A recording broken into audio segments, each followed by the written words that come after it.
আজই ডাউনলোড করুন আর এনজয় করুন আপনার পছন্দের শো। পারো, তুমি এখনো কেন আসছো না? আজ যে ভাইফোঁটা পারো, আমার বোনেরা ফোঁটা দেবে বলে আমার জন্য অপেক্ষা করে আছে। আমি এতটাই অযোগ্য দাদা যে দাঁড়িয়ে আছে কাঠ ঘোড়ায়। যে অপরাধ আমি করিনি সেই অপরাধের শাস্তি পাওয়ার অপেক্ষা। ডিফেন্স, আপনার অপরাধের প্রমাণ আপনার চোখের সামনেই রয়েছে, এরপরেও আপনি আপনাকে নির্দোষ বলবেন?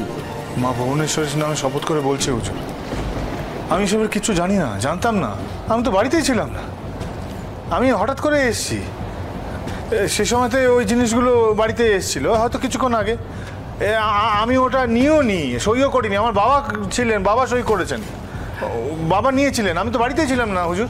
আর আমার যেহেতু নাম লেখা ছিল, বাবা ভেবেছেন হয়তো ওগুলো আমার দোকানের জিনিস, সেজন্য বাবা সই করে ওগুলো নিয়েছিল। আমিও তো সেটাই বলছি, এই জিনিসগুলো আপনারই দোকানের, এই জন্যই তো এক্সাইজ অফিসার আপনার উপরে যা চার্জ দেওয়া সেটা দিয়েছে। আমি কিছু জানতাম না, বিশ্বাস করুন, আমি কিছু জানতাম না। তার কি কোনো প্রমাণ আছে আপনার কাছে? যদি থাকে আপনি কোর্টের কাছে পেশ করুন। হুজুর, আমি মা ভুবনেশ্বরীর শপথ করে বলছি, আমি এই কাজ করিনি। আমি আমার এই ছোট 4টে বোন ওদেরকে মানুষ করেছি ছোট থেকে। আমি ওদের মাথায় হাত থেকে শপথ করে বলতে পারি, আমি মিথ্যা কথা বলবো না হুজুর, সত্যি বলছি, সত্যি বলছি আমি। ইওর অনার, অভিযুক্ত তো ভিকটিম কার্ড প্লে করছে এবার। মিস্টার দত্ত, আপনি যা বলছেন তাতে প্রমাণ হয় না যে অপরাধের মধ্যে আপনার কোনো হাত নেই। যদি কোনো ঠাস বুনোট প্রমাণ থাকে তাহলে আপনি কোর্টের কাছে পেশ করুন। এর চেয়ে বেশি আর কি প্রমাণ দেবো আমি? পারো, তুমি এখনো কেন আসছো না? আজ যে ভাইফোঁটা পারো, আমার বোনেরা ফোঁটা দেবে বলে আমার জন্য অপেক্ষা করে আছে। আমি এতটাই অযোগ্য দাদা যে দাঁড়িয়ে আছে কাঠ ঘোড়ায়। যে অপরাধ আমি করিনি সেই অপরাধের শাস্তি পাওয়ার অপেক্ষায়। আজকের পর থেকে আমার বোনেরা কি করে রাস্তা দিয়ে চলাফেরা করবে?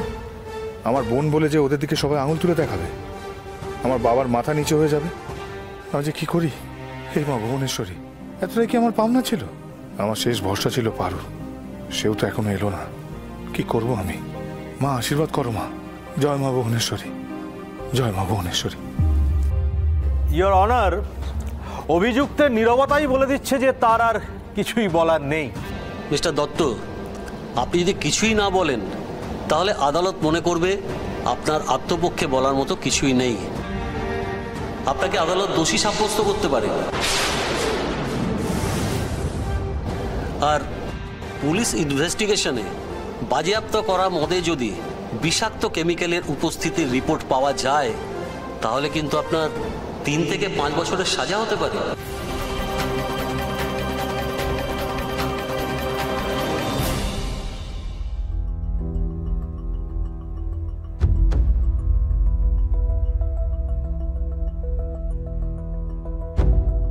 খুব ভালোভাবে নজর রাখ, পার্বতী যেন কোনোভাবেই ভেতরে না যেতে পারে।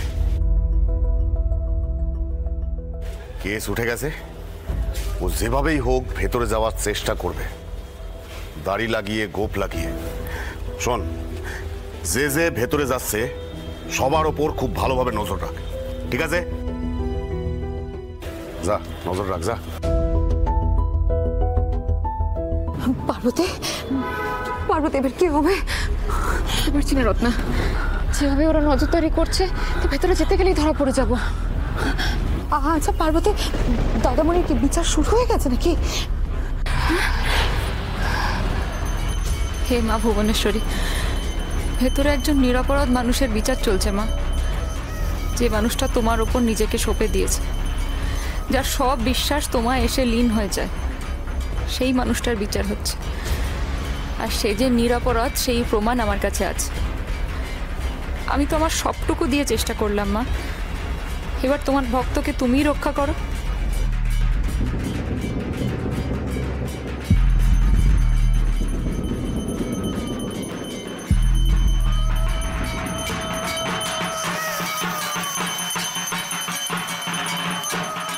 জয় মা ভুবনেশ্বরী, তোমার বিসর্জনে তোমার পরম ভক্তের আহ্বানে তুমি সাড়া দিয়েছো মা। জয় মা ভুবনেশ্বরী। কি বলছো পার্বতী? রত্না, আমি যে কথাটা বলছি মন দিয়ে শোনো। এই ভিড়ের মাঝখানে আমাদের মিশে গিয়ে ভেতরে চলে যেতে হবে। হ্যাঁ, এটা ছাড়া আর কোনো উপায় নেই। পার্বতী যদি ধরা পড়েছে কি হবে? রিস্কটা আমাদের নিতে হবে রত্না, আর কোনো উপায় নেই। চলো চলো চলো।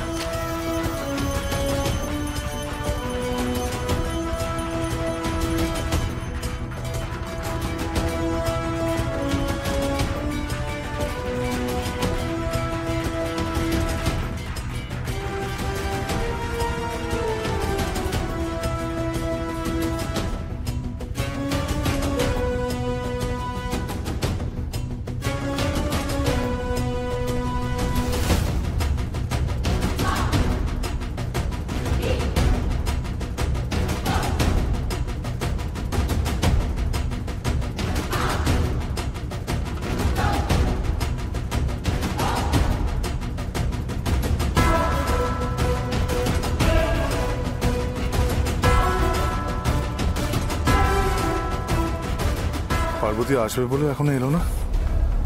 ওর কোনো বিপদ হয়নি তো? যারা আমাকে মিথ্যে মামলায় ফাঁসিয়েছে তারা কখনোই চাইবে না যে পার্বতীর হাতে এমন কোনো প্রমাণ আসুক যাতে যাতে আমি মুক্তি পাই। মাগো, জয় মা, পারুর গায়ে তুমি কোনো আঁচ লাগতে দিও না, কোনো আঁচ লাগতে দিও না মা, ওর যেন কোনো বিপদ না হয়। জয় মা ভুবনেশ্বরী, জয় মা ভুবনেশ্বরী। ইয়োর অনার, সাক্ষী হিসেবে আমি এক্সাইজ অফিসার সঞ্জয় চট্টোপাধ্যায়কে একবার উইটনেস বক্সে আনবার জন্য আপনার অনুমতি চাইছি। Granted. Thank you your honour.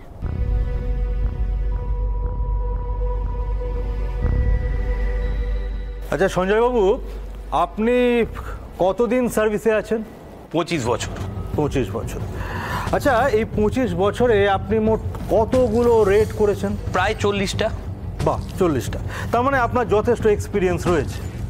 আচ্ছা, এই প্রত্যেকটা রেডের পর আপনি যখন অভিযুক্তকে অ্যারেস্ট করেছেন তখন অভিযুক্ত কি তার অপরাধ স্বীকার করে নিয়েছে? বেশিরভাগ ক্ষেত্রেই না, সেক্ষেত্রে আমরা কোর্টে এভিডেন্স পেশ করি। Okay. এক্ষেত্রেও করেছি, ভিডিও ফুটেজ দিয়েছি এবং সেখানে পরিষ্কার দেখা যাবে যে সোমেশ্বর দত্তর বাড়ি থেকেই বেআইনি মদ পাওয়া গেছে। That's all your honour. Defence, আপনি কোনো ক্রস এক্সামিনেশন করতে চান? হুজুর, হুজুর আজ ভাইফোঁটা। আমার বোনরা এখানে এসছে, ওই যে ওরা সকাল থেকে না খেয়ে উপোস করে বসে আছে, শুধুমাত্র আমার ভাইফোঁটা দেবে বলে। আমার এইটুকুই আর্জি আপনার কাছে যে আপনি আমাকে ওদের কাছে ভাইফোঁটা নেওয়ার একটা ব্যবস্থা করে দিন। ইয়োর অনার, অভিযুক্ত বোধহয় ভুলে গেছেন যে এটা তার নিজের বাড়ি নয়, এটা কোর্ট। উনি আদালতের সময় নষ্ট করছেন এবং মূল বিষয় থেকে সরে যেতে চাইছেন। আপনার বিরুদ্ধে এক্সাইজ অফিসার যে সাক্ষী দিয়েছেন, আপনার কিছু বলার আছে? ইয়োর অনার, আমি অনারেবল কোর্টের কাছে আপিল করছি যে উইটনেসের সাক্ষ্য রেকর্ড করা হোক। আমার মনে হয় যে অভিযুক্তর আর কিছু বলার নেই। কিন্তু আমার বলার